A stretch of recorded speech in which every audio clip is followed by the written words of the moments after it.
fellow Toastmasters, honored guests. When I was about 30 years old, in between careers, I decided I'm going to go places that I might not get a chance to when I'm older. I called it tasting retirement. I love mountains.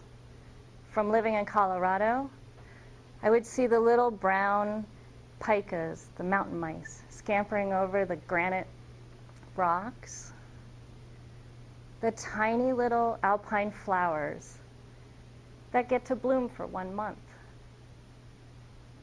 the whipped cream dollop covered mountains with crackling crevasses at the bottoms.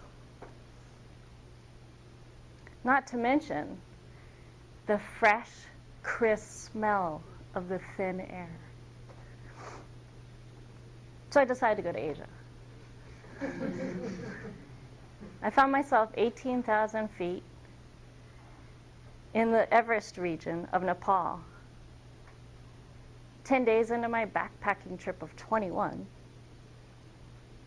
with a topo map in my hand, wandering from one village to the next, smelling the dried yak poop burning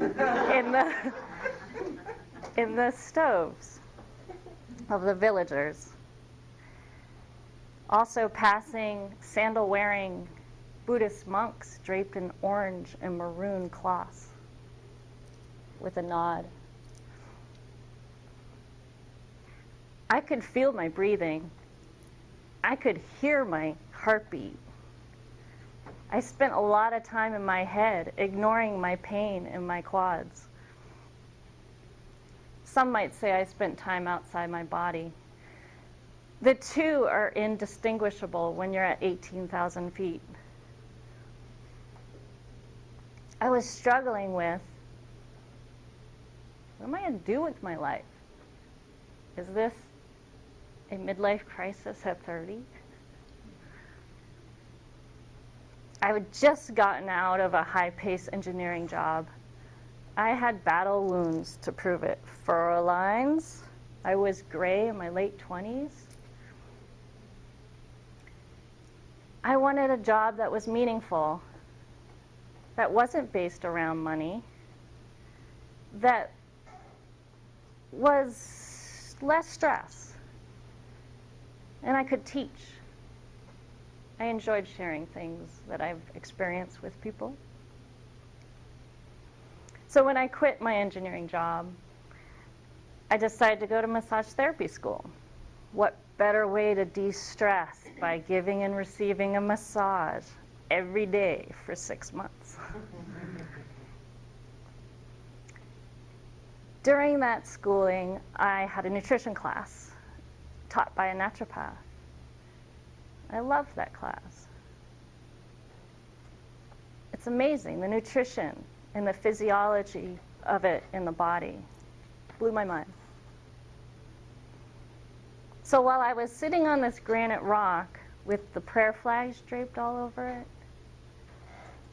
kind of like this, staring at Mount Everest, and then realizing I'm staring at the tallest mountain in the world, I began to cry, and no apparent reason.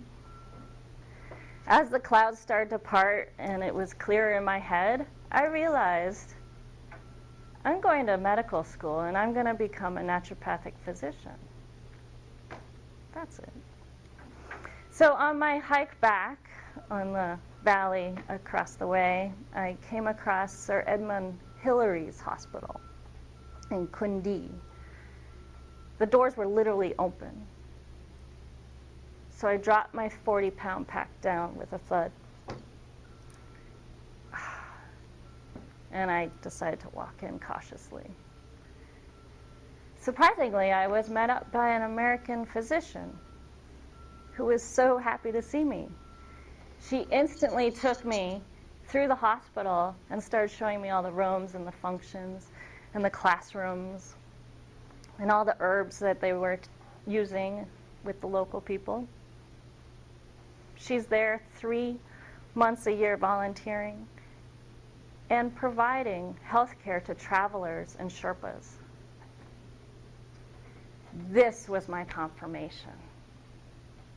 Fellow Toastmasters, Mr. Toastmaster, honored guests,